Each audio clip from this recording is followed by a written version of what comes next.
playing the Otaku Report. All right. Ooh. So we are back this time to talk about more Hulks.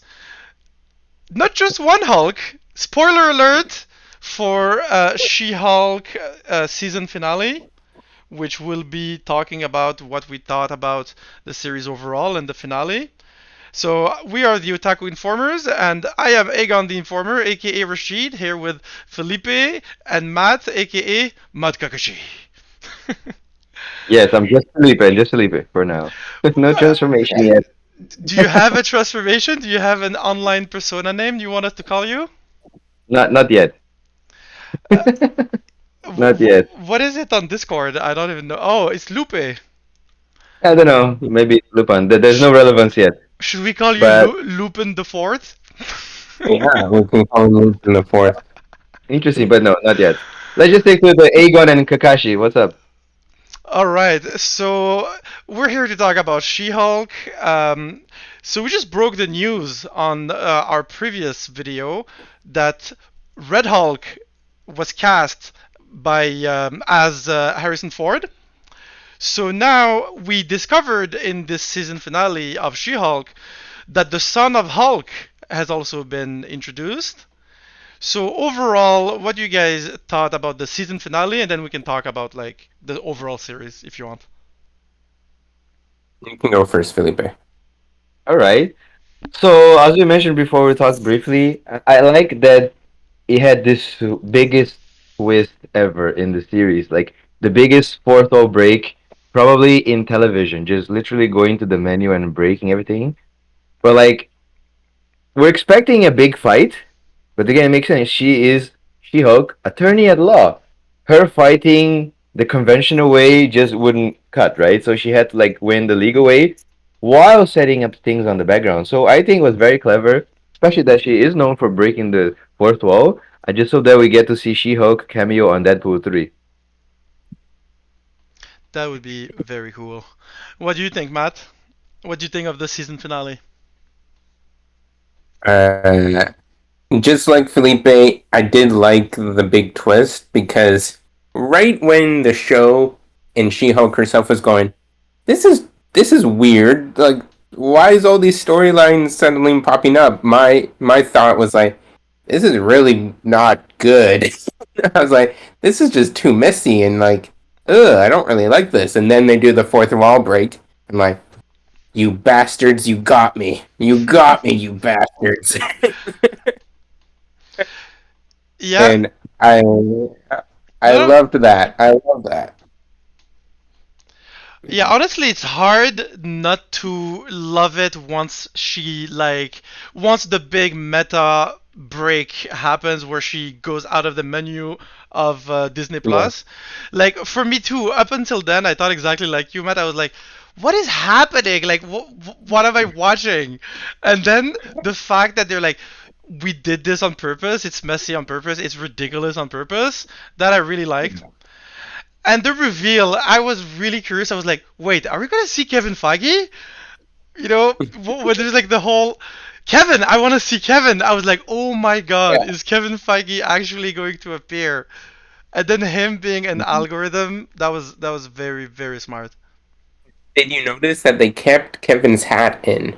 So in the design of the robot, there's this like ball cap, this black section that looks like a hat that Kevin Feige always wears. I was like, that's cute. That was a That's I nice cute. touch.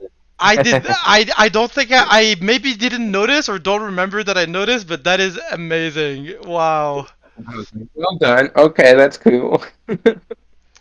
Yeah, and what do you guys think of Son of Hulk? I know nothing about Son of Hulk, but it rings a bell, the name. I know he exists in the comics. Matt, can you shed a light on that, maybe? Um, so Scar was a character that pops up around the time of the World War Hulk storyline, where Hulk goes back to Sakaar and he finds out, oh crap, I do have a kid, and like he stays there with his wife and his kid, and he tries to like, well, he doesn't try. He basically becomes like the big shot on Sakaar. Everyone worships him. Everyone like thinks he's a god. But then that's where my knowledge gets a little bit hazy because something happens and he has to go back to Earth because I think his son allegedly dies. Like he doesn't know he's still alive, but the son looks like he dies. The wife dies. So he goes back to Earth and he's real pissed off with everyone. And he tries to like take down the Avengers and stuff for what they did to him and all this stuff. So I think they're not going to be very comic accurate because they're so much different in the MCU that I don't think they would be able to do a very comic accurate storyline. But it is kind of cool to see that they went that way, that they went, here, Hulk has a kid now. There we go. Yeah, it But was definitely bold. personally, I don't think the kid looks that good. Like, we only see him for like 2 seconds, right? So it's probably just like a rough draft of what he's gonna look like. But he did look kind of like placeholder. Hey guys, I'm here. I'm kind of like, oh well. But hey, I'll wait until the movie, right? Like She-Hulk Yeah. said, save it for the movie. Good, more for Soul Break. I only know details through osmosis and other videos I was watching for like a TLDR version, like a simplified version. And part of the story begins with what Ragnarok partially adapted. He went to Planet Hulk, but there was no Thor there. He just Yeah. won. He became the big shot, found a woman, banged her, and that's it. But apparently, Scar was born from a volcano or a lava pit or something. The woman just kind of like did it. Similar to how supposedly Wonder Woman was born in one of her origins. She's like, poof. He wasn't born the normal way. He was born out of a lava pit or something, if I remember correctly. I just saw a few days ago, and he ages rapidly, which I guess in MCU time kind of would have a similar origin because it's been what 2 years in Sakaar, 5 years time skip, so he's like at least 7, right? In human years, but he's not a human. He's a whatever that is. So that's part of the story, and the other detail is that while he was on Sakaar, something did happen, like Matt said. But from other videos that I watched, it's like his wife did die, but he got tricked, thinking that the Illuminati killed his Yeah. wife, Hmm. and then he goes back home and go crazy, he goes bananas. So that's like that. It's like a Civil War story before like a one extra day, like the Spider-Man after he masks, like I'm Peter Parker, and then he makes a deal with Mephisto. So there's like one story that's like linked directly before the other. So Planet Hulk is before World War Hulk, apparently. So But are we gonna Mhm. have a Hulk movie that's going to show him, or I think they still don't have? Do they have the rights for a Hulk movie again, or I think there was something like weird about that, wasn't there? from the last videos I've watched about these copyright issues, it seems to be like similar to the Fox deals. Like they're not allowed to recast legally on a contract until next year. So, but that doesn't mean that they can't like plan on the side, but they can't show on screen like this Storm is going to be played by Halle Berry. No, no, they can't do that. But they can recast it in the background and change. So the same is for Hulk with like the Universal rights until next year, and then he comes back to Marvel apparently, and then they can make a solo Hulk movie again. Feels so distant, especially now that the Blade delays that we may or may not talk about. Everything got pushed back again, but like Mm-hmm. if they make good movies, I don't mind the delays. That's all that matters. I hate that there's a Deadpool delay. I was like, how dare you, Blade? You delay us from the greatness that will be Deadpool 3, but Yeah. I digress. How long was it delayed by the Deadpool movie? Because they said 2024, no? Yeah, I think it was 3 or 4 months delay, so not terrible, Okay. but still, a delay is a delay. Me, as soon as I hear like 2024, my brain just just doesn't care about whatever. Because I'm like, if it's in like 2 years from now, it's too long for me to like care about it. It will come one day.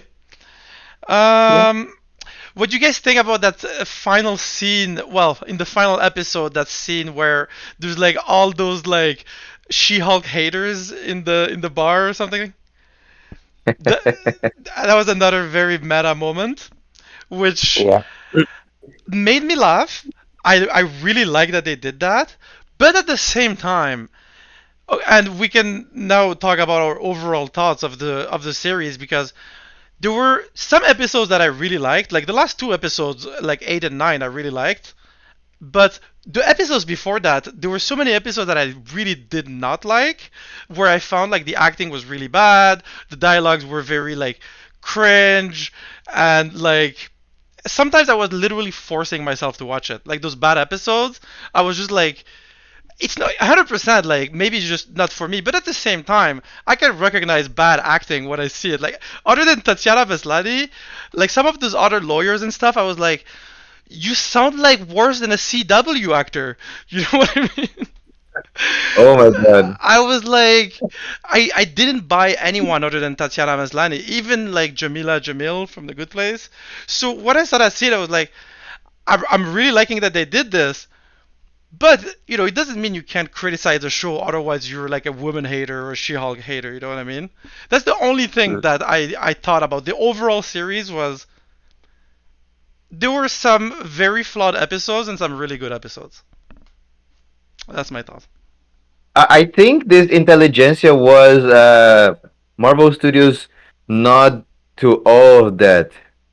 It's like definitely because She-Hulk. Oh, It's not because she's a woman, but she didn't deserve the power. No, it is because that, and she has something. So they're all entitled, underachieving, weak-minded people. They're just like, oh, I want this, Yeah. even for the retcon. So like, there was like a very big nod to like all the haters. And that means they predicted the hate because it was so obviously gonna come. Like because they shot this before anyone watched any like episodes. So they already like anticipated that there was gonna be a lot of hate because She-Hulk is a woman, right? Right. I mean, it was supposed to be like an incel convention, no? Except like I don't know. Yeah. I wonder, like in universe, why did they have to start this superhuman law division now, right? If humans are superpowered or any kind of powers have been going on in the back, like going back to something related, that because Wolverine has been mentioned in that one episode, Man with Claw attack, and he's already hundreds of years, has been in the background. Namor is like, I don't know, maybe at least 25 years old. That means, and he's a mutant. He's been around. Kamala Khan is 14, right? So that means that she is a mutant and she's been a mutant for a while. That Hmm. even at least until the beginning of like the MCU, more Iron Man 1. But in universe, if Wolverine is there, how are they hiding, right? So even Ant Man, he has been active in the 80s, like Michael Douglas. He's been there for a while. So just we don't see how. But like, do you just conveniently get like mind wipe from Professor Xavier like everywhere? So that's like Yeah. why now for this division, right? And if you it feels weird because the MCU is a different universe where everything is not a floating timeline like in the comics. Everything that's happening is happening in real time for the universe. So if they make it like old now, we're gonna be watching, I don't know, characters age as we go. Like Captain America is already like an old man. They killed off Iron Man, but like if you were following comic logic, he would still be alive. And I don't know, it's complicated. Like, why now though? So what? Maybe they considered like a different lawyer before, and they just never showed, right? You reminded me of a really good scene in the season finale where she asked, "Where are the X-Men? When are they coming?" to the Kevin Yeah. robot. That was hilarious. And then Tatiana was, yeah, that I really like that scene. Yeah, like Tatiana Maslany is a great actress. Like she was by far, you know, the best thing about the show. And at the same time, I completely agreed with that final scene with the incel convention because when you see Lord of the Rings of Power, how there are entire channels dedicated to hating it before even they saw an episode, just because they're like, oh, you made it woke and everything, right? So at the same time, like anything now that comes out, there's going to be like if there is anything like woke, if it's justified or not, people are gonna like. There's gonna be like a sect of people that are gonna complain, and that's what I liked about this joke. Like for me, these were those people. But at the same time, it doesn't mean that if you criticize the show, you're one of those people as well, right?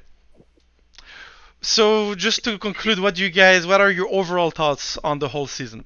I said mine, but I didn't hear yours.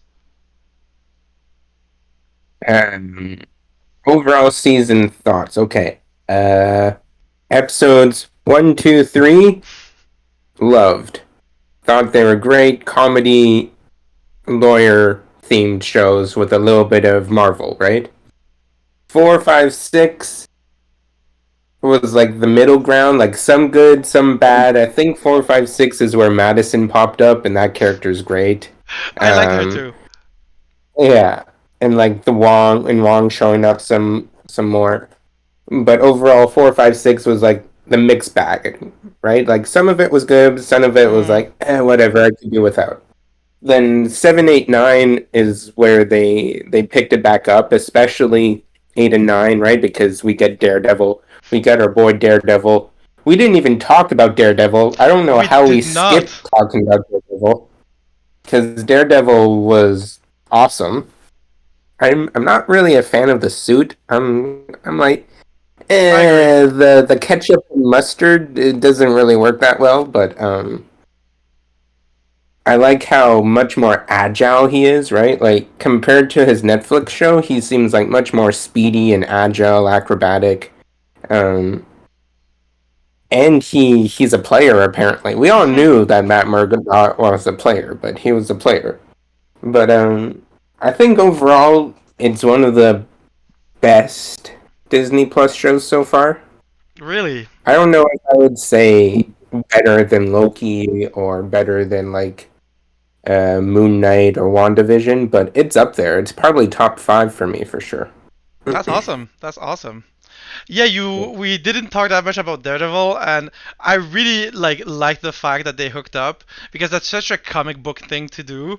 Like in the comic books, these heroes are hooking up with each other, and like there's a lot of jokes about like many heroes have hooked up with She-Hulk, so it fits the character from the comics. Yeah, that Right. episode was great. How Yeah. about you, Felipe? He made the perfect cameo, if you know what I mean. The perfect cameo in She-Hulk. But like going back to your being agile, he just has Disney money now. He had Netflix money when he was actually like being an acrobat, but now that was like basically CG just going down the building. He has Disney money now.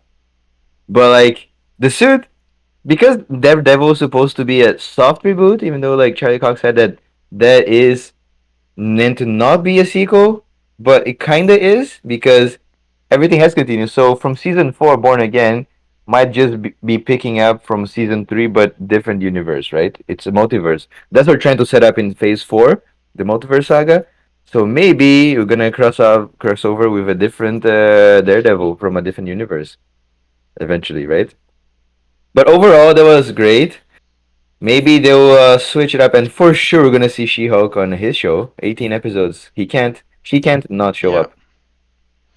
I have a 18. theory before I let Felipe finish his thoughts.